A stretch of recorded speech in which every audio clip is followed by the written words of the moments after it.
ahibba linnas ma tuhib linafsik, pendelea kupata watu wengine kile ambacho unapendelea kupata wewe. Huo ni mmoja wa msingi mkuu wa uzalendo: upendo, mapenzi, kupendelea. Lakini tukiangalia uzalendo kama uzalendo kwa tafsiri iliyokuwa nyepesi, kwa sababu hakuna tafsiri ya moja kwa moja iliyokaa kama hii ndio uzalendo. Wasomi, wachambuzi, kila mmoja aliweza kutafsiri uzalendo kwa namna ya mazingira au maeneo au hali inayozunguka fulani. Uzalendo ni ile hali ambayo ya mtu kupenda, kuthamini na kuilinda nchi yako. Huo ni uzalendo kwa tafsiri iliyokuwa fupi kabisa. Lakini uzalendo huu una misingi yake, na pia kuna vitu ambavyo huwa vinatengeneza uzalendo, kinyume chake kuna vitu ambavyo huwa vinavunja uzalendo. Sasa katika hali tuliyokuwa nayo sasa hivi na huko tunapoelekea, hususan mwezi huu tarehe 29 Oktoba, ambapo tutakuwa tuna jambo kubwa sana katika taifa letu hili, kumeonekana kuna umuhimu wa hali ya juu wa kuweza kuelezea vijana nini maana uzalendo kwa kile kinachokilejea mbele yetu. Nashukuru Mungu, Mheshimiwa mgeni rasmi, mimi ni katika wanasiasa pia, kama ulivyo ni diwani mstaafu.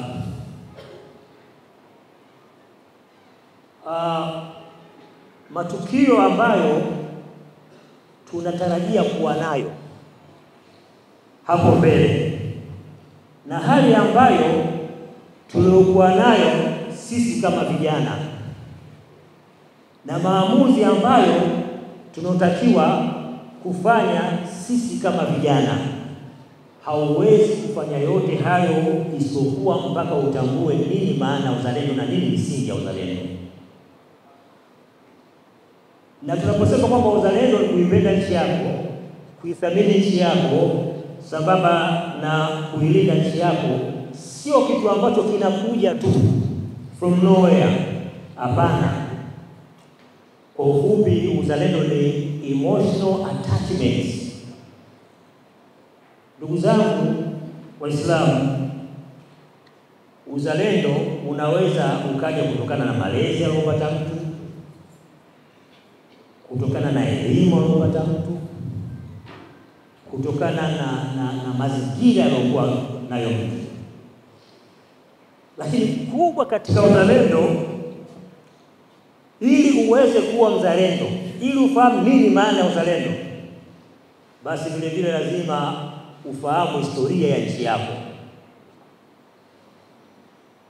Kama sikosei, tunafahamu wote leo hii Nyerere Day, sio jamani? Ni siku ambayo imewekwa mapumziko kwa ajili ya kumwenzi baba wa taifa Mwalimu Julius Kambarage Nyerere. Lakini kwa nini siku hii imekuwa hivi? Kutokana na yale yaliyofanywa si na Mwalimu Nyerere peke yake, bali na wenzake wengine, kundi kubwa lililokuwa na uzalendo. Ndio maana leo hii mimi na wewe tumekaa hapa, tunaweza tukajadili kwa amani kabisa nini maana ya uzalendo. Katika kugusia historia iliyofungamana na uzalendo, nitamtaja mzee mmoja ambao wengi naweza akawa hamfahamu, lakini nadhani kaka zetu wakubwa wanamfahamu na baadhi ya wazee. Mshume Kiate. Katika watu wazalendo wa nchi hii kwenye miaka ya 50, huyu mzee alikuwa ni fishmonger, alikuwa ni mfanyabiashara mkubwa wa masuala ya samaki. Kwenye miaka ya 50, kipindi hicho, babu zetu, wazee wetu wako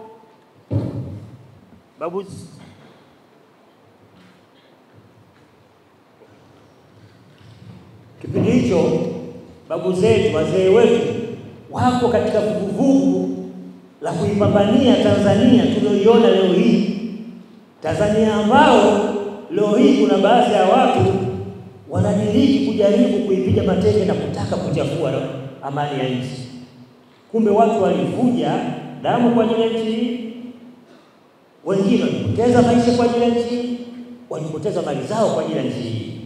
Mzee Mzima Kiate siku moja alikutana na Mwalimu Nyerere. Mwalimu Nyerere alikuwa akikaa Magomeni kwenye miaka 50 kabla hata pale Magomeni unaopangiwa sasa hivi wameweka kama nyumba ya kumbukumbu ya Mwalimu Nyerere. Hapana, pale alikaa baada ya kuwa waziri mkuu. Mwalimu Nyerere alikuwa anakaa pale Usalama, kuna yale magorofa yanaitwa magorofa ya utumishi, kumevunjwa zamani pale kuna chumba cha Mwalimu. Alikuwa akikaa pale, alikuwa akitembea kwa mguu akija huku kukutana na kina Ugali Saksi, Kariakoo, kina Abdalla cha Urembo na wengine wengi waliokuwa mfano alipo katika kupambania uhuru. Alikutana na Mwalimu Nyerere pale Faya, maeneo ya Faya pale. Anaenda kwa mguu Mzee Mzima Kiate na basikeli yake. Kama kijana vipi? Anaenda kwenye harakati bwana. Mzee Mzima Kiate alipomwona Mwalimu anatembea kwa mguu, aliguswa na jambo. Akasema huyu kijana tunamkabidhi miongoni mwa vijana kuweza kuipambania Tanzania yetu tupate uhuru. Leo hii anatembea kwa mguu. Basi Mzee Kiate kipindi kile alitoa shilingi 200. Ipo kwenye historia. Alitoa shilingi 200 ambayo kwa kipindi kile miaka ya 50 shilingi 500 ulikuwa unaweza kujenga nyumba ya nyumba 6 Kariakoo. Akampa Mwalimu Nyerere. Na akaanza kumwangalia Mwalimu Nyerere kuhusiana na masuala ya chakula mpaka siku Tanzania ilipokuja kupata uhuru. Tanzania inapata uhuru, Mzima Kiate anamfuata Nyerere anamwambia vipi bwana, sisi tunaendelea na utaratibu wetu ule ule. Ambia hapana bwana, sasa anambia hapana bwana, mimi najitolea. Lakini yote ni nini? Ni uzalendo. Watu walitoa mali zao. Angalia ndo saa hizi. Gari ya kwanza iliyombeba Nyerere alitoa ndo saa hizi. Wote ni uzalendo. Ndio maana leo hii ukaona tumefika hapa tulipofika, tukaiona Tanzania imetulia na tunaenda kwa amani, ni kwa sababu ya misingi ambayo imetengenezwa huko chini, ilikuwa kwa wanawake na kwa wanaume. Sasa basi, miongoni mwa misingi ya uzalendo ni mtu kuipenda nchi yake. Tukisema mtu kuipenda nchi yake, watu wengi wamechukulia ile neno kama ni la kisiasa. Hapana. Si siasa. Kuna mwanazuoni mmoja nadhani ni Dr. Abdul Karim Zaid. Ana kitabu kabisa amekiandika Uhuru watu ni kuipenda nchi yako. Tena yeye ameelezea katika mtazamo wa kisheria. Mtume sallallahu alaihi wasallam wakati alipoondolewa Maka anaenda Madina, nadhani sote tunakumbuka, alikuwa akisononekea Maka. Kwa jinsi gani alikuwa na mapenzi na nini? Na Maka. Kwa kuipenda nchi yako sio siasa, hapana, ni sehemu ya uzalendo. Na uzalendo linaweza likawa ibada, lakini pia vile vile kwenye uzalendo kuna kitu kujitoa kwa ajili ya nchi yako, kujitoa kwa ajili ya watu wako, kujitoa kwa ajili ya kazi unayofanya, kujitoa. Na ndio maana mwanzo nikatanguliza hadithi ya Mtume sasa anasema haiba binafsi ma tuhibu binafsi. Ukiona mtu ambaye anapendelea mwenzake aingie kwenye matatizo, mfano mdogo tu kwa maneno ambayo tunaona majirani zetu leo hii wangependa sana Tanzania iingie katika hali ya machafuko. Tunaona na wanachochea, wanashawishi, lakini kwa falsafa hii ya Mtume sallallahu alaihi wasallam, pendelea watu watu wapate kile ambacho nafsi yako inapendelea. Hivi kuna mtu ambaye anapendelea apate madhara? Hakuna. Kwa hiyo kama wewe haupendelee kupata madhara, basi vivyo hivyo upendelee watu wengine wasipate nini? Madhara. Maana yake huo ndio uzalendo, ni katika moja ya misingi ya uzalendo. Lakini vile vile kwenye uzalendo ukiangalia katiba ya Tanzania ibara ya 26 mpaka ya 28. Kwenye ibara ya 27 kama sikosei au ya 26 inaelezea swala zima la kutii sheria. Maana yake huo ni moja ya msingi wa uzalendo. Ndugu zangu, utii wa sheria si kwenye dini tu pekee yake, hata kwenye hizi sheria za nchi ambazo tumekubaliana kama wanajamii, ni moja ya msingi mkuu wa uzalendo. Na ndicho kitu ambacho watu wamekuwa wakipambana, wakihangaika, wakijaribu kumtoa huyu, tunaongelea vijana zaidi, huyu kijana ambaye yupo katika misingi hiyo. Watu wametanguliza matakwa ya nafsi zao kulikoni hali halisi tulionayo katika nchi ya Tanzania. Leo hii kuna mjadala mingi sana. Wewe kama kijana, angalia maneno yako, angalia kalamu yako, angalia simu yako, unaitumiaje katika hili? Unatumia kwenye kujenga au unatumia kwenye kubomoa? Haiwezekani. Kwa makusudi kabisa, unaona mtu anakuja kwa matakwa yake, kwa vile ambavyo amevijaza kwenye kichwa chake, anakuja kupotosha moja kwa moja. Mfano mdogo, tulikuwa tunamsikiliza hapa mshairi akielezea jinsi gani Mheshimiwa Rais wa Jamhuri ya Muungano wa Tanzania, mama yetu Mama Samia Suluhu Hassan, anawagusa vijana kwenye upande wa elimu. Ndugu zangu, ukiangalia bajeti ya Wizara ya Elimu hiyo ishe ya mwaka 2025-26, ukikompea na mwaka jana, ile ya mwanzo ilikuwa 1.9 trilioni moja na milioni kama 900. Bajeti iliyokuja ya mwaka huu, kama mmeifuatilia vizuri, utaona tuna trilioni 2.6. Samahani, trilioni 2.4. Trilioni 2 bilioni 468 yote imepelekwa kwenye elimu, na sehemu kubwa ya bajeti kama umeangalia imeingizwa kwenye mikopo, imeongezwa kwenye level ya degree, imeongezwa kwenye level ya diploma. Lakini bado kuna mtu anafupa macho, haoni, anakaa anamshawishi mtu aweze kutukana, aweze kubeza, aweze kufanya mambo ambayo ni kinyume na uzalendo. Sasa kuna mambo mawili kwenye uzalendo. Sisi Waislamu tunamtazama, ima unaweza ukakupeleka ukapata madhambi au kukupelekea ukapata thawabu.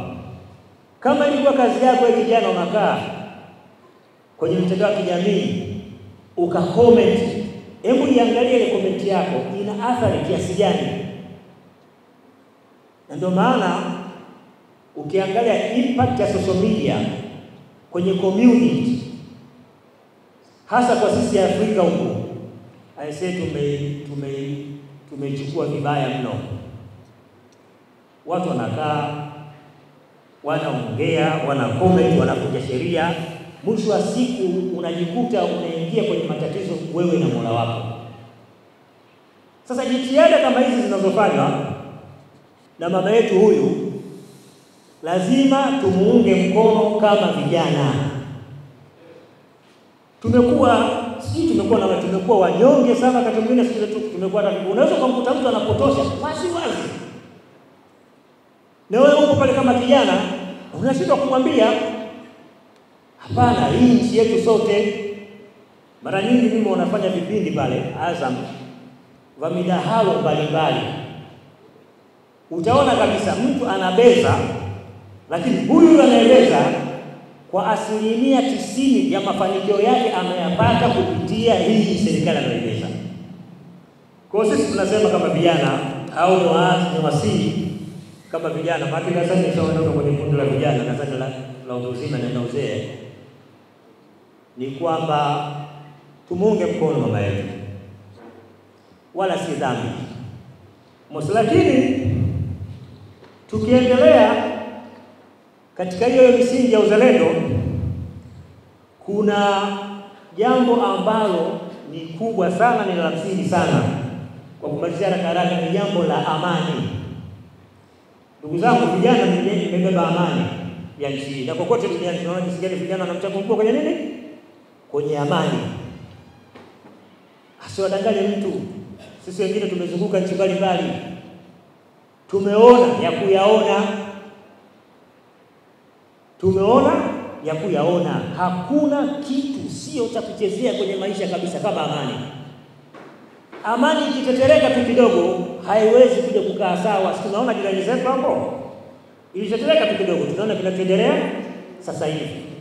Angalia hata kwenye vyombo vya habari, angalia Kongo leo hii, angalia ndugu zetu wa Palestina, Gaza kule, angalia kinachoendelea, angalia kadha wa kadha. Kwa hiyo msingi mwingine mkuu kabisa wa uzalendo ni kuilinda amani ya nchi kwa hali yoyote. Isije ikawa kizazi ambacho kitakuja kusomwa miaka 30, 40 inayokuja, kuna generation fulani ilipita ndio iliwahi kuvuruga amani ya Tanzania. Msikubali kuingia kwenye historia namna hiyo. Ndugu zangu, yanayohusiana na uzalendo ni mengi na muda naona hautoshi, lakini kwa ufupi tu ni kwamba kama vijana, kama Watanzania, lazima tuhakikishe tuilinde amani ya nchi hii.